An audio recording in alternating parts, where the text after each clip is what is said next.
Le Gabon et Konga Guelor participeront bien à la prochaine CAN qui va se dérouler en janvier prochain au Cameroun. La Confédération africaine de football a rejeté le recours présenté il y a quelques semaines de cela par la FECOFA. Et puis la première ministre Rose Christiane Osuka Raponda a pris part à la 38e session du comité d'orientation des chefs d'État et de gouvernement de l'Union africaine sur le nouveau partenariat pour le développement de l'Afrique. Il est très exactement 19h45 à Libreville et il est également 19h45 en Dendé. C'est dans le sud du pays. Madame, monsieur, bonsoir et bienvenue à vous pour ce flash d'information. Nous débutons cette édition d'information avec cette info tombée en milieu d'après-midi faisant état de la décision de la CAF de ne pas sanctionner le Gabon comme l'aurait voulu la FECOFA. En effet, après avoir entrepris une enquête et examiné des éléments de preuve fournis par les deux parties pour prouver l'identité réelle du joueur gabonais Konga Guelor, la Confédération africaine de football CAF a rejeté la plainte de la FECOFA, Fédération congolaise de football association, retenant que le joueur est bel et bien de nationalité gabonaise. Toutefois, le jury disciplinaire de la CAF précise que cette décision peut être attaquée devant son jury d'appel conformément aux dispositions des articles 54, 55, 56, 57 et 58 du Code disciplinaire de la Confédération africaine de football.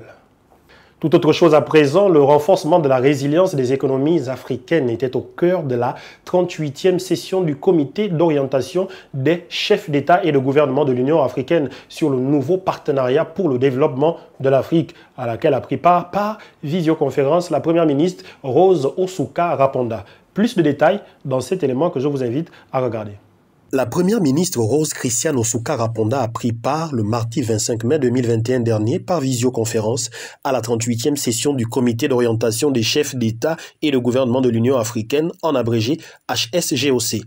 Ce sommet initialement prévu en marge du 34e sommet ordinaire de l'Union africaine a été l'occasion de développer un dialogue autour du cadre stratégique du nouveau partenariat pour le développement de l'Afrique. L'Agence de développement de l'Union africaine dispose de tous les leviers nécessaires pour mener à bien ce que les États membres attendent d'elle. Dans ce sens, une attention particulière doit être accordée à l'assistance que l'agence devrait apporter aux États en matière d'industrialisation. Dans cette situation de crise sanitaire, plusieurs pays africains ont su faire preuve de résilience et ce, en dépit des couacs et retards observés de part et d'autre. Je tiens à saluer l'engagement observé dans la mobilisation des moyens tant financiers qu'humains pour contribuer à la riposte continentale contre la pandémie et à la Covid-19 ainsi qu'au renforcement de la résilience économique post-Covid des États. L'ODA NEPAD, agence de développement de l'Union africaine, a pour mission de fixer une vision et un cadre stratégique pour le développement de l'Afrique.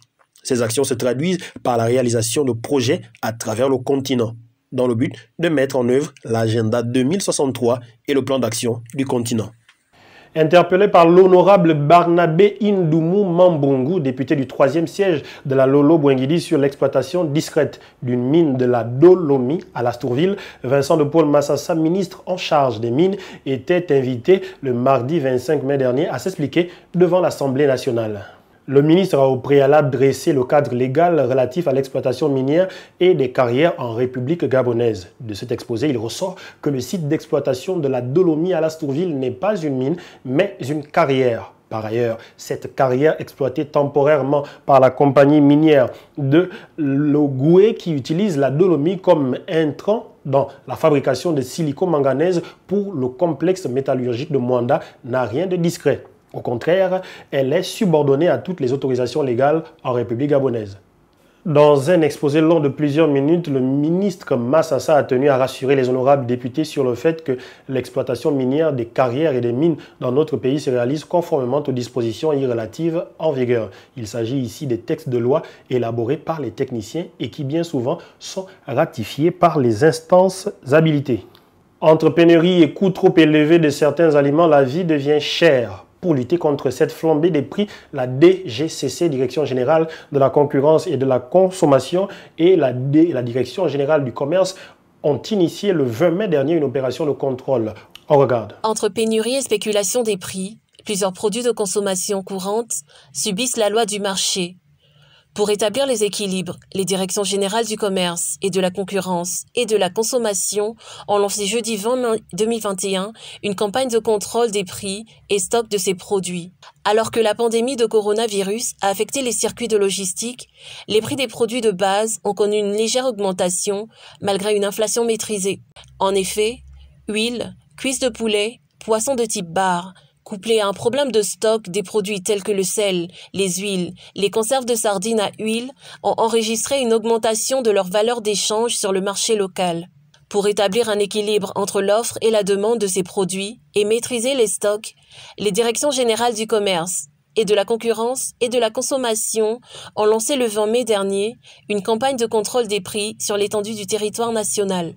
Cette campagne cible les importateurs, les grossistes, les supermarchés et les commerces de proximité. L'objectif, selon Abouna Yangui, directeur général de la concurrence et de la consommation, est d'établir le respect des prix et la disponibilité des produits dans les différents commerces.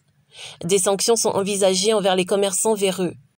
Nous sommes au terme de cette édition d'information. Nous vous remercions de l'avoir suivi. Passez une bonne fin de soirée en compagnie de nos programmes et surtout, n'oubliez pas, rien n'est impossible à Dieu et tout est possible à celui qui croit. Au revoir.